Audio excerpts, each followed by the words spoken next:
Selam aleyküm dostlar. Usta aşçı programması sizlerni selamlay. Selam aleyküm hürmetli dostlar.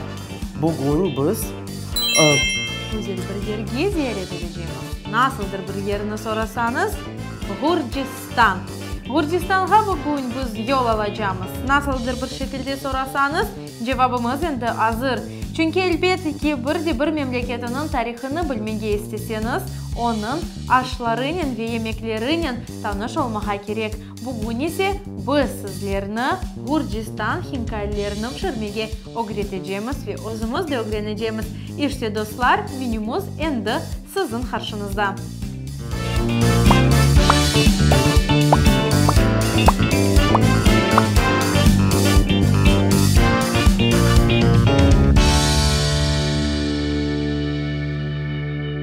Elbette ki dostlar, aytkanımız gibi endi Gürcistan'a yol alacağız ve elbette yarım saat devamında sizlerine güzel ve lezzetli hinkalilerini pişirmeye öğreteceğiz. Bizden ayrılmanız ve bütün inceliklerinizi yazınız. Biz ise başlayalım çünkü endi bütün mahsulatlar masamız üstünde.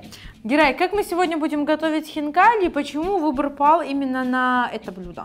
Мой выбор пал на это блюдо, потому что хинкали это такой телепорт именно в Грузию. Именно познакомимся с их колоритом, попробуем этот незабываемый вкус и узнаем, что это такое хинкали.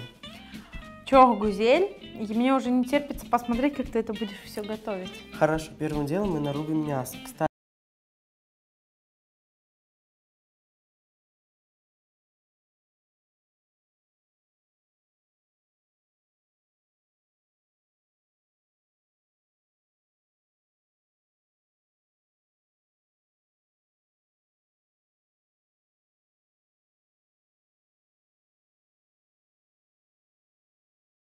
пригодится, потому что, говоря о грузинской кухне, вспоминая крымско-татарскую кухню, конечно, хотелось бы, чтобы сегодняшним усложнением нашей передачи была именно любовь. А ведь мы знаем, что любовь мы передаем с помощью рук. Блюдо любовь мы передаем с помощью рук. Сегодня мы нашему блюду передадим, ты нашему блюду передашь любовь с помощью своих умелых рук. А как это будет? И с помощью наших традиций. Ведь эвели зелерден, bizim bitalarımız, hartanalarımız etni nasıl doğraydılar? Evet, onların iki bıçağını alıp doğraydılar. Biz bunu endi saklayıq. Bu masada olsun. ладно, я и не с таким встречался. Sana güzel bir bıçaklarını vereyim. Onlar gayet keskin. Taxtan da endi hazır men belesem. İşte bıçaklar senin ellerinde. Et masamız üstünde. Ну, для меня это сложной задачи не будет. После того, как я закрытыми глазами готовлю, мне уже ничего не страшно. Машалlah. И еще, кстати, я когда-то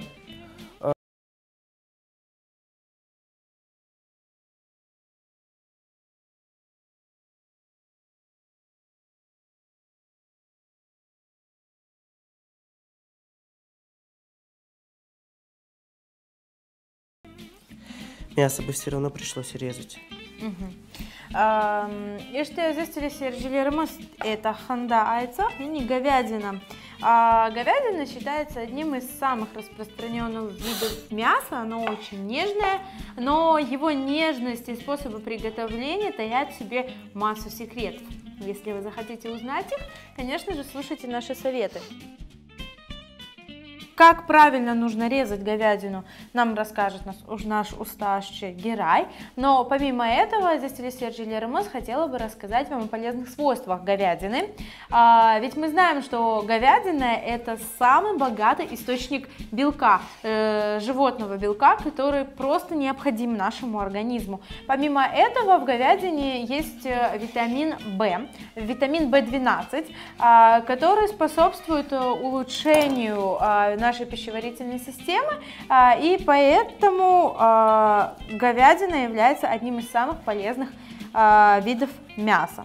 Говядина бывает разная, это, конечно же, зависит от разных факторов. Это как кормили говядину. Как кормили, да, скот, и сколько, конечно же, ей лет. Ведь мы знаем, что скорее телятина более нежнее говядины, так как это мясо молодого теленочка, да. Какие секреты приготовления таит в себе говядина? Что нужно сделать, чтобы мясо было мягким? И как нужно его готовить? Как его нужно резать и обрабатывать, Герай? Ну, во-первых, если у вас мясо правильно выбрано, если вы знаете проверенное место, где вы мясо покупаете, и вам дадут именно тот хороший мягкий кусок мяса, то это больше зависит от этого, какое мясо вам дадут. Там уже могут дать то же самое мясо за такую же цену, просто оно будет жесткое и невкусное, даже может вонять. То есть для того, чтобы нам выбрать правильное мясо, нам нужно воспользоваться основными секретами. Первое – это покупать в правильном месте, да, у проверенных людей. Второе – надо мясо понюхать, нет ли у него специфического запаха. Посмотреть, если оно не заветренное, если вы видите то, что оно свежее, то можете смело покупать. Но еще надо действительно найти того правильного человека, который вас не обманет. Третий признак хорошего мяса. Вот, когда мы приходим на рынок, хотим его купить, как нам понять, хорошее ли оно? Это цвет.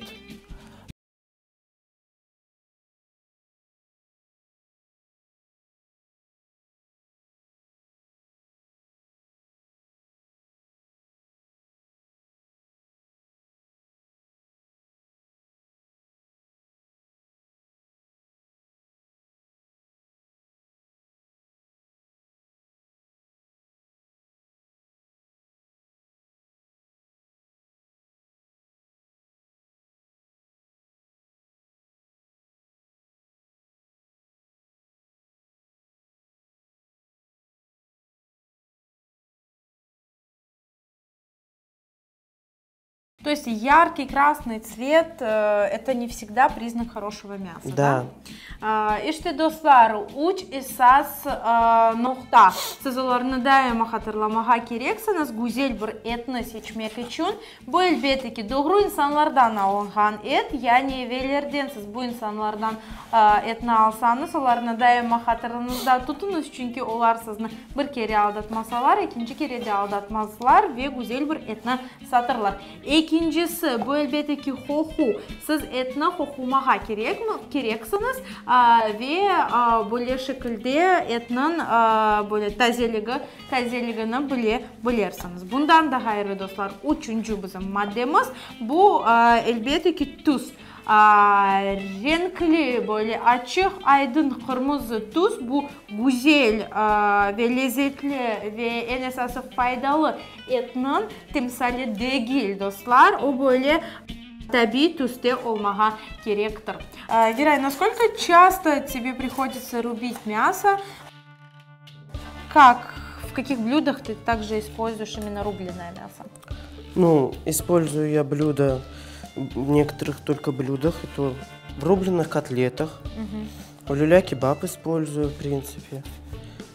Рублю мясо ножами, только не такими тесаками. Но у меня пока тесака еще нету. Был раньше, но с ним страшная история приключилась. Так вот. Мясо рубить нужно вот именно в таком положении, правильно, чтобы оно было более мягким, более сочным. Что нужно делать, чтобы оно не утратило свою сочность, Герай? В принципе, достаточно его промолоть свежим, не замороженным. Когда мы его разморозим, ну, весь сок выйдет из мяса просто. Вся та кровь, которая в нем была, она просто уйдет.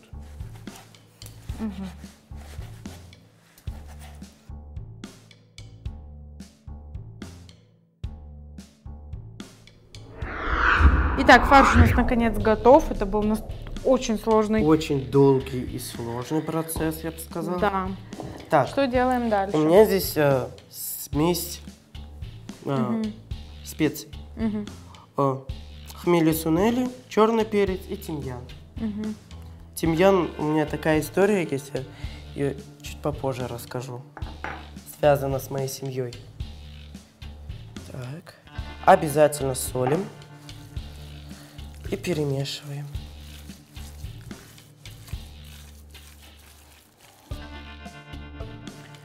Герай, ты добавляешь воду в фарш, зачем это нужно? Да, ну, чтобы они у нас были сочные, чтобы когда мы откусили и вот этот вот бульон выпили, мы добавляем, ну, я добавил сейчас уже вторую пиалушку воды. И по окончанию, ну, того, сколько я посмотрю, какая консистенция фарша будет, я скажу, сколько у меня ушло.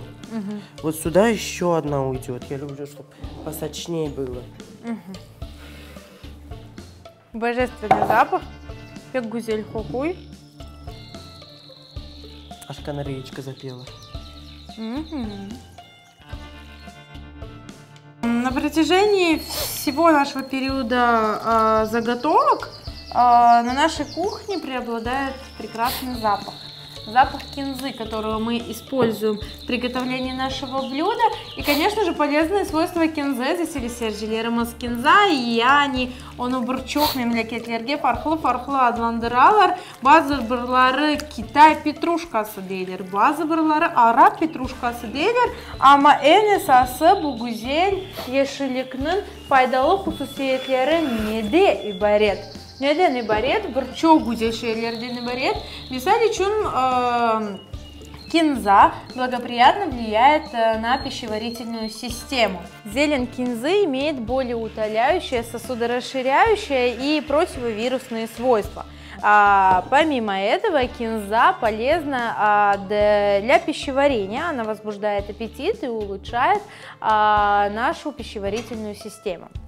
Bundan da hayır, aziz seyircilerimiz, sizge neni de aytmağa isterim ki kinzanı aşıgan insanlar hiçbir vakit sinir sistemasının böyle bozulduğundan rast gelmeyecekler. Niye için deseniz? Çünkü sınırlarımız için de çok güzel bu güzel yeşillik yardım etmekte. Aslında aziz seyircilerimiz, kinzanı aşıgan insanlar sinir sistemasının bozulduğuna rast gelmeyecekler. Niçin deseniz? Çünkü güzel.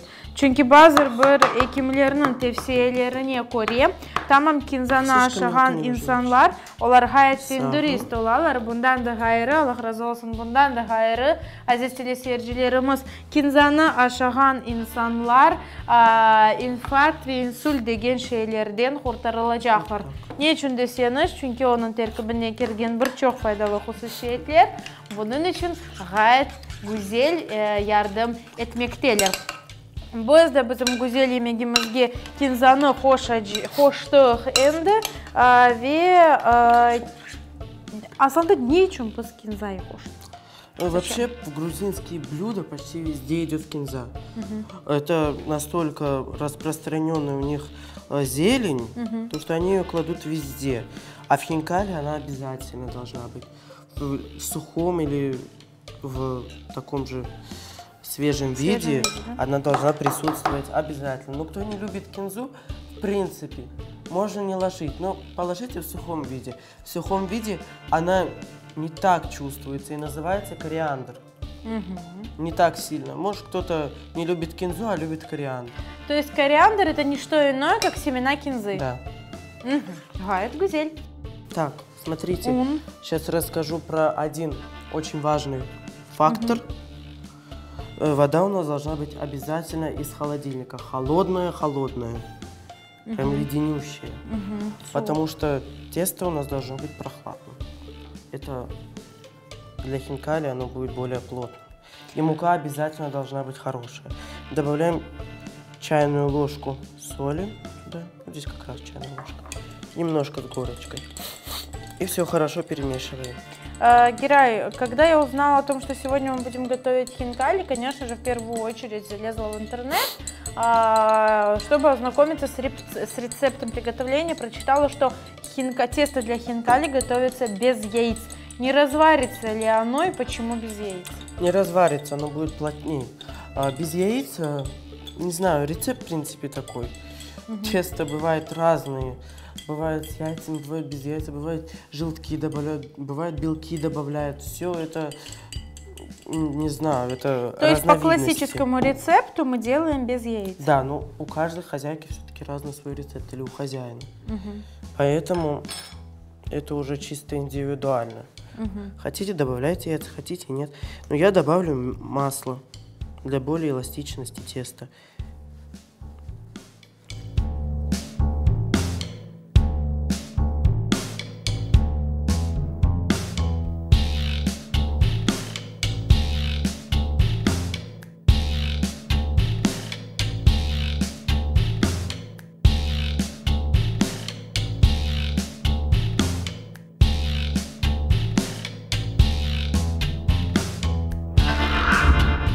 Герай, как у нас обстоят дела с тестом? Оно уже нужной консистенции?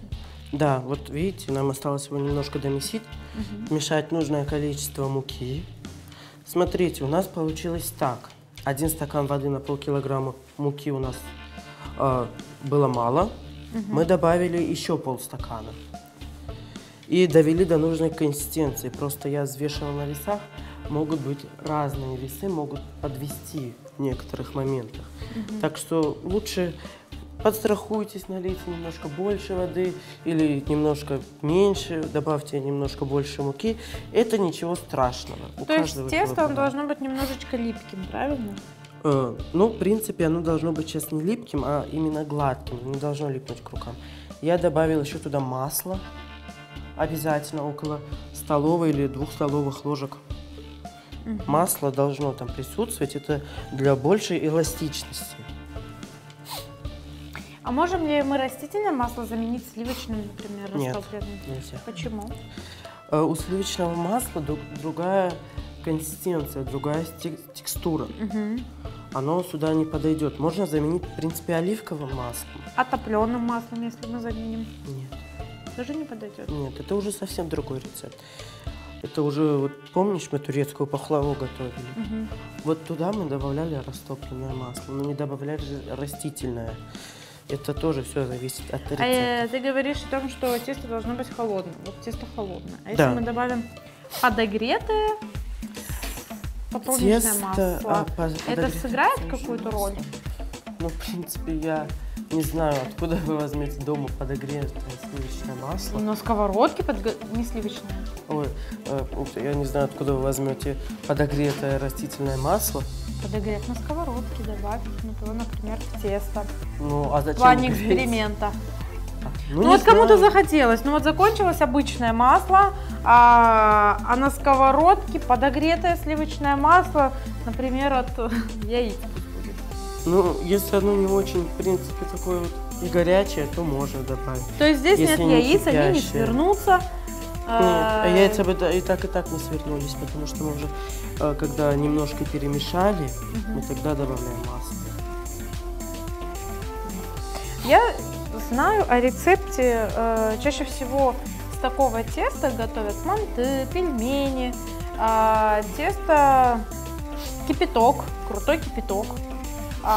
Используют, смешивают с мукой, получается такого рода незаконченное тесто, в него добавляют яйца и доводят до нужной консистенции, до желаемого результата. Первый раз такой, если честно, рецепт слышу. Да, ну. Да. Ну, Вот. просто обычной водой из-под крана даже делаем на манты или пельмени тесто. Это, знаете, уже получается более заваренное тесто. Когда мы добавляем туда крутой кипяток, мука заваривается. То есть клейковина сразу уже начинает действовать, мука набухает. Не знаю. О таком именно рецепте я слышу первый раз. Может, в следующий раз попробуем что-нибудь приготовить? Можно. Но в следующий раз будешь ты меня учить. Об этом мы поговорим в следующей передаче. Сейчас же наше тесто. На каком этапе готовки оно? Оно уже почти готово. Вот мы его сейчас хорошо вымешаем. Тесто на хинкали надо вымешивать очень-очень хорошо. Если вы видите, что здесь мало муки, добавляйте муку. Вот просто вот так раз присыпаете и делаете. Но оно Такое сейчас немножко очень липнет. приятно. Но отстает. Мука не остается на руках. Да. И тесто не остается. Ну, вот сейчас вот Да? буквально щепоточку. Когда мы тесто вымесили, оно у нас получилось вот такое вот красивое. Оно должно быть обязательно с вот такой Гладкое, вот да? гладкое, да. Это залог хорошо вымешанного теста. Оно у нас уже готово. Да. Что мы делаем дальше? Мы даем ему Дальше мы отдохнуть? ему обязательно даем отдохнуть. Каждому тесту нужно отдохнуть. Они тоже, как и мы, хотим отдохнуть. И накрываем наше тесто, чтобы оно не обветрилось. Отлично. Отлично. Герай, наше тесто уже подошло, отдохнуло. Да. Пришло к нам. Мы Что его мы будем уже делать? обмесили один раз, чтобы оно было более плотным. Добавили немножко муки, чтобы оно еще было более плотнее. И теперь мы его раскатываем. Раскатывать его нужно как на что? Как на манты.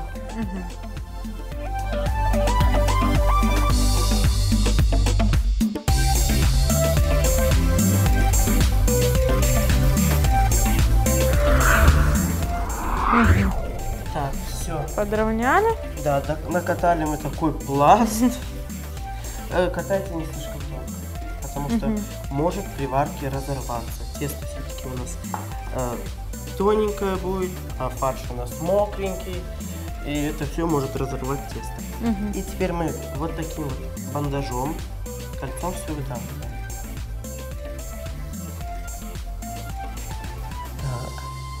Этим бандажом очень удобно работать. Все можно быстро выдавить, и не надо, как мы пиалушкой выдавливаем, надо еще потом ножиком обходить. А здесь выдавил, краюшки здесь остренькие,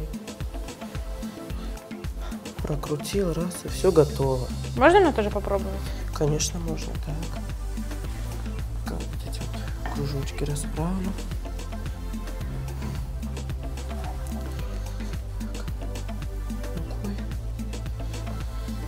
Почему мы делаем такие большие круги? Они на самом деле выйдут небольшими. Это так пока кажется. Мы будем залеплять еще. Я покажу, как их лепить. Так, вода у нас уже кипит. Мы ее заранее поставили. Добавили соль, как всегда. И она у нас уже закипела. Тем временем мы будем лепить хинкали. И я вам сейчас покажу такую хитрость. Вот сюда мы будем выкладывать хинкали. Сюда обильно мукой присыпываем. Так. Почему? Делаем такую подложку как бы. Чтобы у нас хинкали стояли как бы на такой подушечке. Фарш у нас, тесто будет уплотняться. Фарш, это тесто будет себя влагу брать. Так, ставим мы такой кружочек. Я сейчас покажу, как лепить. Берем вот так вот где-то фарша, вот такую столовую ложку. Перемешиваем каждый раз, выкладываем в серединку и берем вот так раз, складочки делаем. Оп, оп.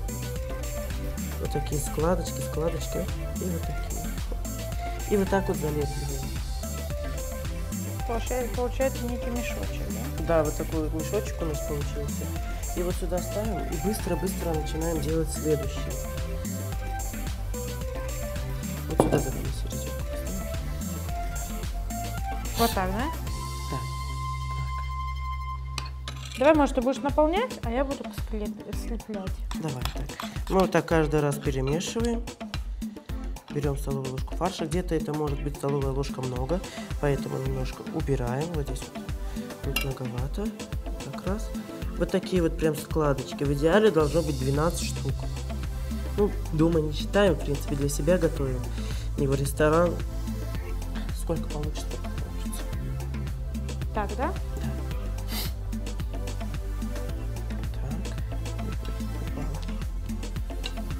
И вот это вот, наверное, такой этап щепетильный, которым надо работать очень-очень быстро.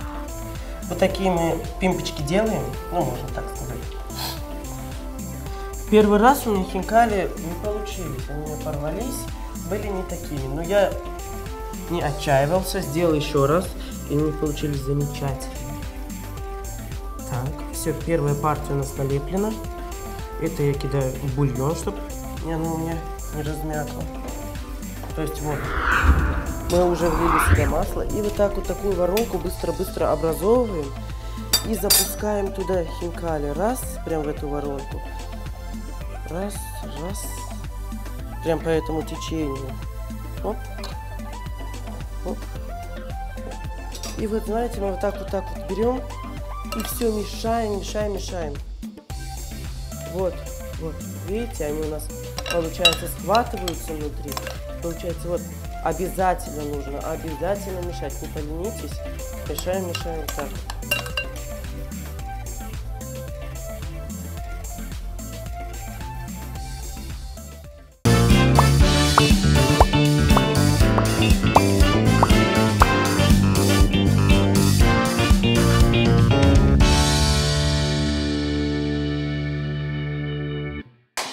İşte dostlar, güzel bir seyahat ettik ve böyle güzel yemeklerini pişirdik. Gürcistanlı hinkal.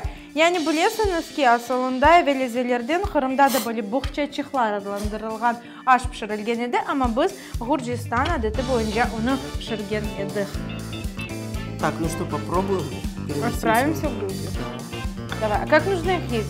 Может, вилочку? Берем, нет, вилочка ни в коем случае. Берем вот так за хвостик.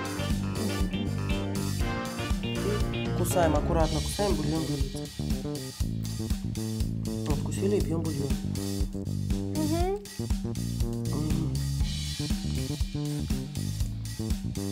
Очень вкусно. Очень вкусно. Gerçekten de gayet lezzetli dostlar. Demin belirtsem, siz de onu pişirirseniz pişman olamazsınız. Bu da sizlerden endi test sağlıklaşamız çünkü bütün takımımız bu güzel yemekni aşamağa istey. Sağlıklı kalınız dostlar. Görüşkence bizni her vakit seyretmege unutmanız. Sağlıklı kalınız. Все, идем.